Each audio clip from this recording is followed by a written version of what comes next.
bekerja sama dengan Cut to Cut Studio dengan bangga mempersembahkan Pelangi di Atas Gelagah Wangi, serial sandiwara radio dengan latar belakang sejarah runtuhnya kerajaan Majapahit dan berdirinya Demak Bintoro, kerajaan Islam yang pertama di tanah Jawa, dengan Raden Patah sebagai rajanya yang terkenal dengan sebutan Panembahan Jimbung. Pelangi di Atas Gelagah Wangi, naskah karya S. Tijab, teknik dan montase Kipot, Jus, dan Indra Mahendra, dengan sutradara Haryoko.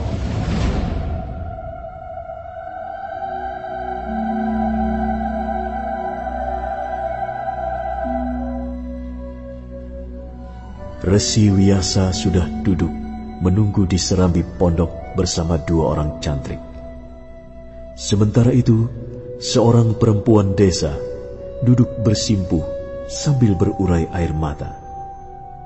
Dialah istri Naradipa. Dia mengadu di depan sang resi mengenai keselamatan keluarganya. Empu Janardana dan Endang Puspitasari juga Woro Kembang Sore mendengarkan seluruh pembicaraan dengan seksama.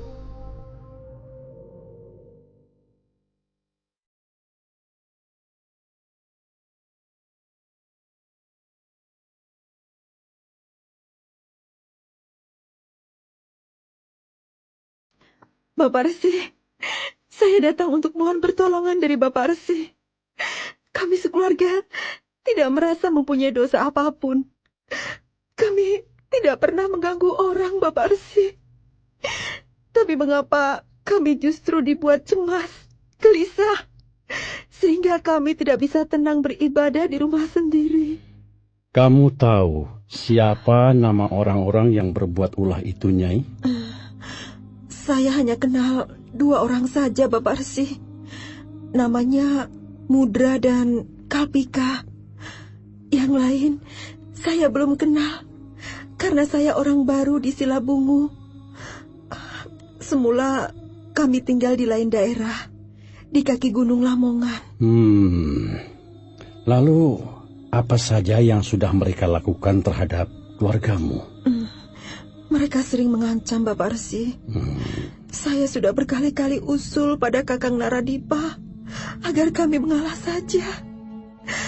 Lebih baik kami pindah daripada setiap hari timbul keributan dengan orang-orang itu, Bapak Resi. Mengapa harus pindah? Tidak perlu. Itu rumah-rumahmu sendiri. Kalian bebas melakukan apa saja di rumah sendiri.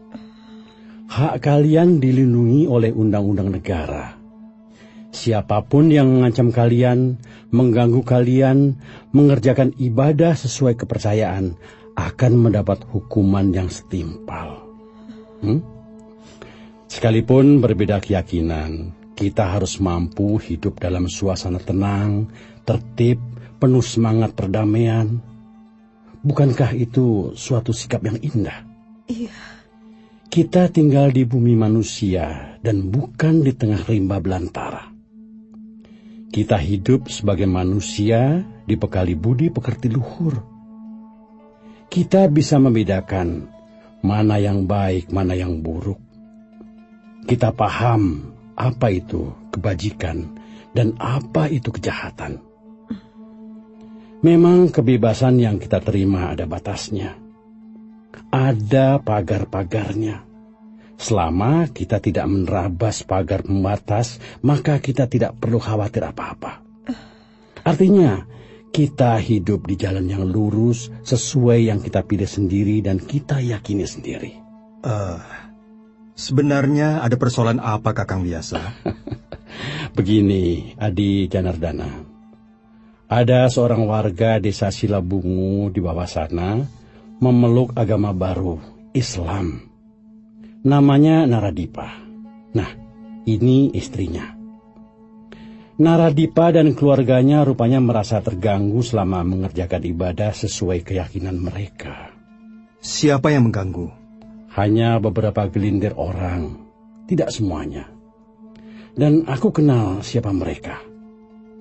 Dua di antaranya bernama Mudra dan Kalpika. Belum lama mereka juga membuat perkara yang menimbulkan keributan dengan warga desa dari golongan Wasnawa. Bahkan dulu mereka pernah berkelahi gara-gara persoalan sepele dengan para pengikut Tantrayana. Itu pekerjaan yang tidak terpuji. Saya malu mendengarnya. Ya, karena itu aku minta bantuanmu, Adi Janardana. Pergilah ke Silabungu. Tolong selesaikan perkara ini. Aku percaya kau mampu berlaku bijaksana di antara mereka. Saya benar-benar takut, Bapak Arsi. Tadi waktu saya kemari, mereka sudah bertengkar. Saya juga tidak ngomong sama Kakang Naradipa bahwa saya pergi menemui Bapak Arsi Wiyasa. Kalau begitu, saya harus segera berangkat ke Silabungu, Kakang Wiyasa. Jangan sampai terlambat. Tunggu sebentar. Puspitasari, tolong panggil adikmu. Baik, Ayah.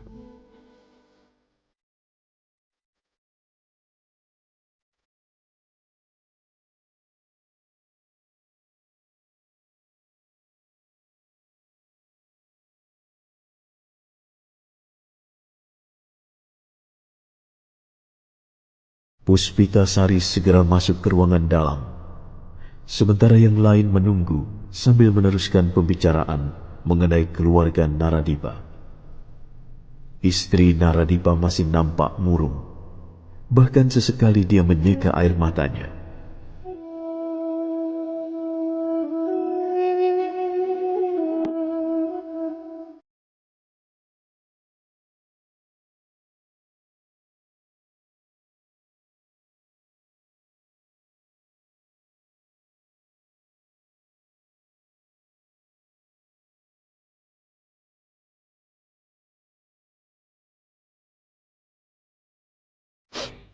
Sudahlah, Nyai, jangan takut. Suamimu tidak akan mengalami apa-apa. Kami dengan tulus serta ikhlas akan berjanji menyelesaikan perkara ini. Terima kasih, Bapak Arsi. Kami merasa benar-benar sudah mengalami jalan buntu. Kami tidak tahu lagi bagaimana caranya menyadarkan orang-orang itu. Ya, memang hati manusia jika sedang digelapkan, ditutup tirai kebodohan dan sifat iri dengki, begitulah kejadiannya. Tak ada yang bisa dilihat kecuali kejelekan orang lain. Kita hidup bermasyarakat, berkumpul bersama-sama dan mengatasi persoalan bersama. Suatu saat memang kita berlaku salah, baik secara tidak sengaja ataupun karena dorongan hawa nafsu. Tapi bagi mereka yang sedang dihinggapi penyakit iri, dengki, keburukan saja yang bisa dilihat. Dan jika hal ini dibiarkan berlarut-larut, penyakit iri, dengki itu akan menjelma menjadi kejahatan yang sebenar-benarnya kejahatan. Nah, bagaimana, Puspitasari? Di mana adikmu? Dia tidak mau, Ayah. Tidak mau bagaimana? Dipanggil orang tuanya kok tidak mau? Tidak tahu. Sejak tadi dia mengurung dirinya di ruangan bilik. Tidak mau keluar. Waktu saya ajak makan juga tidak mau. Sepertinya dia sedang mengalami sesuatu, Ayah. Katanya kepalanya pusing.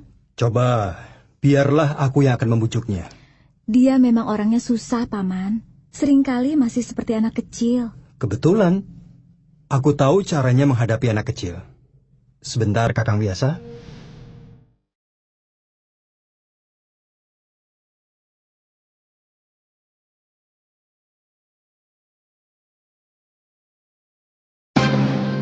Empu Janardana segera masuk ke ruangan dalam.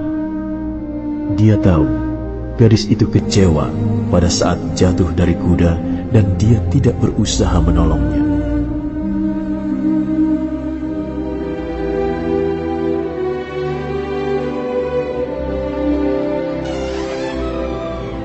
Kusuma Dewi? Kusuma Dewi? Apa? Loh, kenapa? Kok marah-marah? Siapa yang marah? Seorang gadis sebaiknya jangan suka marah-marah, supaya kelihatan lebih rupawan. Tidak ada yang marah. Kalau begitu, baiklah. Apa kakimu masih sakit? Sudah sembuh. Coba aku lihat sebentar. Tidak usah. Sebentar saja. Jangan, Paman. Endang Kusuma Dewi tidak sempat menghindar karena tiba-tiba telapak tangan Empu Janardana yang kekar dan indah sudah menyambar pergelangan kakinya. Selanjutnya, laki-laki tampan itu memijit-mijit bagian kaki sampai betisnya. Endang Kusuma Dewi tidak mampu melakukan apapun.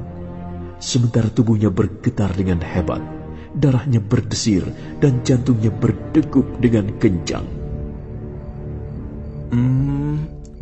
Memang tidak apa-apa. Nah, sekarang kau harus ikut aku. Kemana? Kita mendapat tugas menangani perkara keluarga Naradipa. Kita harus segera berangkat ke Silabungu, karena Kakang Wiyasa ayahmu sendiri yang memerintahkan. Bagaimana? Kau bisa ikut? Bagaimana ya? Tapi kalau kau keberatan, aku tidak bisa memaksa.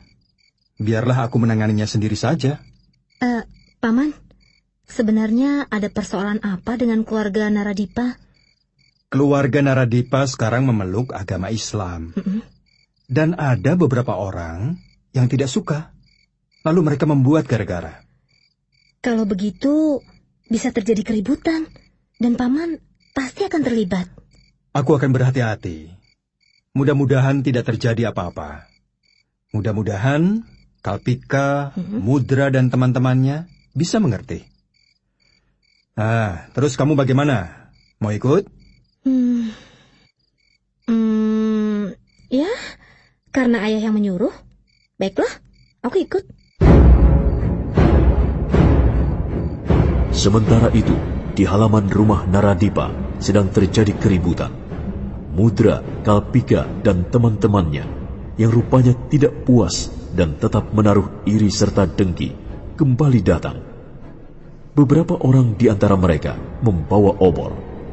Bahkan ada yang menyelipkan senjata tajam dan siap untuk berkelahi. Semula Naradipa menghadapi mereka dengan tenang serta bersikap ramah dan bersahabat. Tapi akhirnya dia pun hilang kesabaran. Saya tidak tahu sebenarnya apa yang kalian inginkan. Dengar ya. Kami tidak ingin ketenangan warga desa Silabungu terganggu. Saya tidak pernah mengganggu siapa-siapa. Saya mengerjakan semua kewajiban saya sebagai warga desa seperti yang lain. Saya membayar pajak bumi, saya ikut bergotong royong. Saya memenuhi kelayakan hidup sebagai warga desa Silabungu seperti yang lain. Dan kalian melihat sendiri, saya tidak pernah ribut-ribut dengan siapapun juga. Saya mempunyai hubungan yang cukup baik, cukup akrab dan hangat dengan tetangga kiri dan kanan saya. Mau bagaimana lagi? Justru kalian yang membuat keributan. Justru kalian yang membuat suasana tidak tenang di desa ini. Naradipa, kamu jangan bermain kata-kata. Kami semua yang ada di sini tidak terpengaruh dengan kata-katamu. Dengan ucapan-ucapanmu yang berbisa itu. Terserah. Itu anggapan kalian. Tapi menurut ajaran agama yang saya anut, saya tidak melakukan kesalahan apa-apa. Saya punya niat baik di mana-mana. Nah, sekarang apa mau kalian? Apa yang kalian inginkan dari saya? Dengar baik-baik ya. Tinggalkan agamamu yang baru itu. Jangan lagi beribadah seperti itu. Kembalilah berlutut di kaki Siwa. Astagfirullahaladzim. Mohon berilah kekuatan hamba-Mu, ya Allah. Mudra, Kalpika dan kalian semua. Kalian minta terlalu banyak. Saya tidak dapat memberikannya. Saya tidak mungkin meninggalkan keyakinan saya. Dunia akhirat, saya tetap akan menjadi seorang muslim. Tidak ada seorang pun dapat mempengaruhi saya, memisahkan saya dari Islam, agama saya yang saya yakini sampai akhir hayat nanti. Kalau begitu, kamu berani menentang kami. Ya sudah, keroyok saja Kang Mudra. Tunggu apa lagi? Sudah jelas dia mengajak berkelahi. Cukup. Saya tidak akan berpanjang lebar lagi. Saya tahu apa yang ada di hati kalian. Perkelahian tidak saya inginkan. Keributan tidak saya kehendaki. Tapi sebagai seorang muslim, saya wajib membela diri. Kalau begitu, keroyok dia! Ayo pukul dia! Hajar dia sampai babak belur!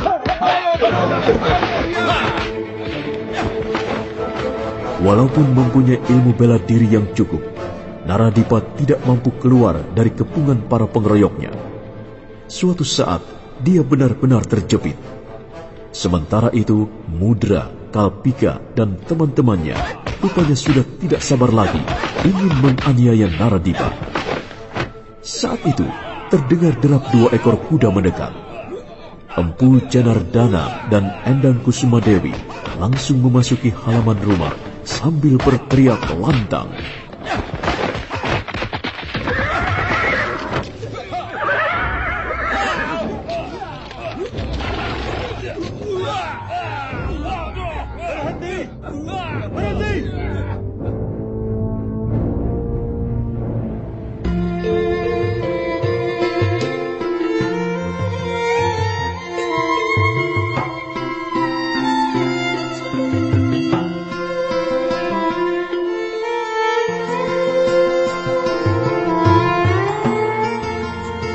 Empu Janardana dan Endang Kusumadewi segera melompat turun. Mereka berdua bersikap sangat tenang. Sementara itu, Mudra, Kalpika, dan teman-temannya kelihatan jadi gusar karena pekerjaan mereka terganggu. Nah, saudara pendengar, demikianlah seri ke-7 Sandiwara Radio Pelangi di Atas Gelagah Wangi. Kali ini didukung oleh para pemain.